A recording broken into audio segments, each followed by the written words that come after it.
The late 80s and early 90s were the golden age of shoot-'em-ups. So many classic games from great developers. Also, Namco's Ordyne.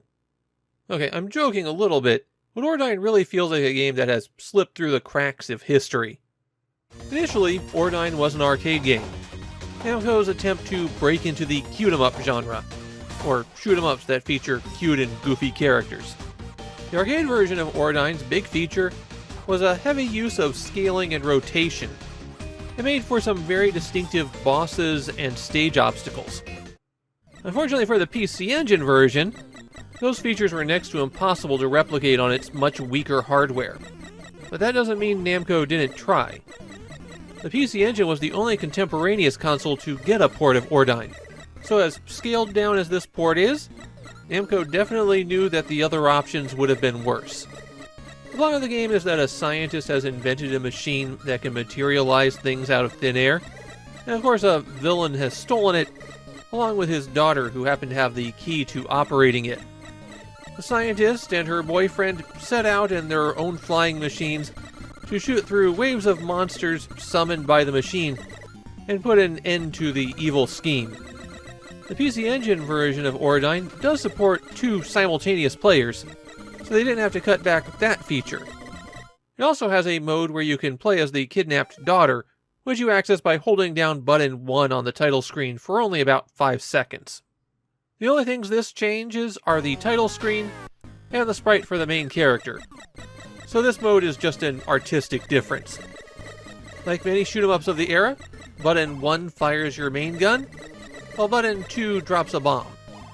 If you shoot down formations of enemies, they may drop little crystals and balloons. These act as currency in the shops that appear from time to time.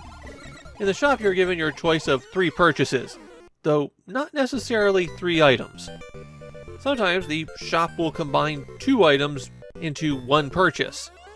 Very useful, since you're only allowed to buy 1 thing at a time in the store. Power-ups for your main gun that you purchase in the shop go away after about 20 seconds. Long enough for you to make some progress, but a lot shorter than you probably would want. Bomb power-ups come with limited ammunition, and the speed increases and shields are mostly permanent.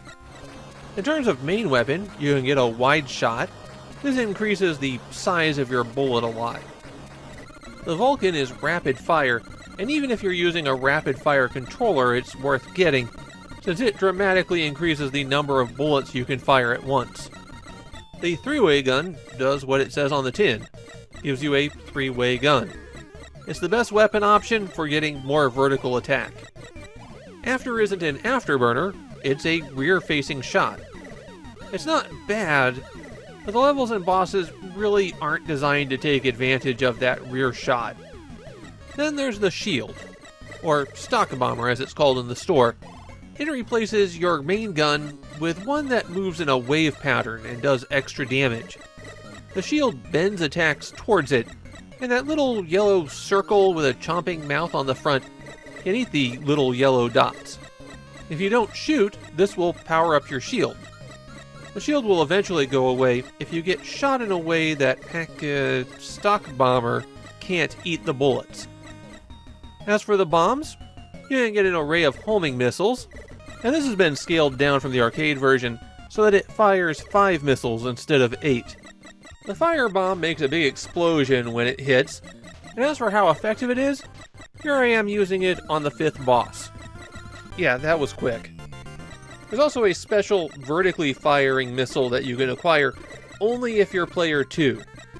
In terms of speed-ups that you can purchase from the shop, there's the normal one, which works when you're flying, and then there's the water one, which as you might expect only works in the water, and as such is only really useful on stages 3 and 4. The last item you can purchase in the shop is my ship, and that is an extra life. You can also find Dream Company on some stages, and when you collide with this, you have the opportunity to enter a lottery. Pay a small fee, and then the wheel will spin, and after it counts down from 3, you can shoot the wheel to determine what prize you get. There's very few options that are bad, and there's several options that are extremely good, so it's always worth it to take your chance here. You might be wondering, how did the PC Engine handle those rotating objects? And the answer is, they made them circles. The sprites that you have to worry about are all circles. So they don't have to rotate those, they just move them in a circular pattern. So there's a few points where there's enormous rotating fields of circles that you have to fly through. Or another point where you have to shoot some circles to make them spin and get out of your way. I think it's a really good compromise. Ordyne has 6 stages. The 5th stage is a boss rush. And initially you have 5 lives and 5 credits to clear them. If you get a game over and continue, then you go back to the start of that stage. But you do get to keep any crystals that you've earned. That makes it a bit easier since you can reach a shop and afford whatever you need. Though to be honest, I didn't find Ordyne to be an especially difficult shoot-'em-up. It's probably been 5 years since I've played this version. I think with a few more hours of practice I'd been able to clear the whole thing. Not being difficult isn't a bad thing. It's just that the biggest challenge in Ordyne is navigating the terrain hazards. This is one of those shoot-'em-ups where avoiding obstacles is more challenging than the enemies. The PC Engine version of Ordyne seems to have quite a few fans in Japan. I found multiple people mentioning that they got a PC Engine because it was the only way they could play Ordyne at home. My own feeling is that I find it to be an enjoyable little game. I wouldn't put it on the top tier of shoot-'em-ups for the PC Engine. It is, after all, the platform for shoot-'em-ups. I would say it's one step below that. A game to go to once you've played all of the big classics on the platform. And if you're looking to dip your toe into shoot-'em-ups, it might not be a bad place to start. Ordyne is definitely an approachable game.